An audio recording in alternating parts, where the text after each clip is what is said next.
या ठिकाणी टिळकनगर इंडस्ट्रीज गेल्या अनेक वर्षापासून चालू आहे। बेलापूर दिघे रोड अहिल्यानगर या ठिकाणची कंपनी असून आम्ही आता आझाद मैदान या ठिकाणी उपोषणाला बसलेलो आहे। आता उपोषणाला बसून 11/8/2025 आणि आज तारीख आहे 1/9/2025। जवळजवळ 20 ते 22 दिवस 25 दिवस झाले उपोषणाला बसून। या सरकारला अजून देखील जाग आली नाही। हे सरकार झोपलेलं आहे।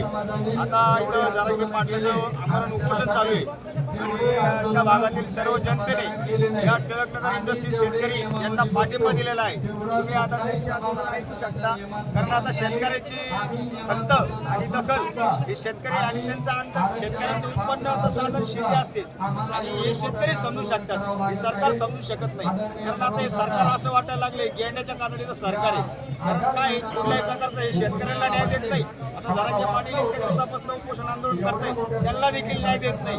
तुम्ही आता हे शेतकऱ्यांची दखल म्हणजे लवकर घेण्यात यावी। आता आम्हाला हे जरांगे पाटलाच्या कार्यकर्त्यांनी डायरेक्ट पाठिंबा दिलेला आहे, तुम्ही ऐकू शकता त्यांच्या बोला।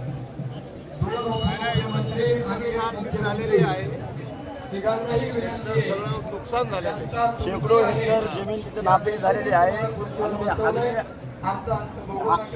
शेतकऱ्यांना उत्पन्न साधन फक्त शेती असते, आता हे शेतकरी समजू शकतात। ह्या हरामखोरीच्या प्रशासनाने यांना न्याय द्यावा हीच आमची इच्छा आहे आणि यांना आमचा या आंदोलनातर्फे जाहीर पाठिंबा आम्ही क्लिअर करतो। जरांगे पाटलांचे कार्यकर्ते यांनी आम्हाला जाहीर पाठिंबा दिलेला आहे आणि ह्या कंपनीवर कारवाई झालीच पाहिजे, कंपनीवर कारवाई झालीच पाहिजे, कंपनीवर कारवाई झालीच पाहिजे, शेतकऱ्याला न्याय मिळालाच पाहिजे, शेतकऱ्याला न्याय मिळालाच पाहिजे।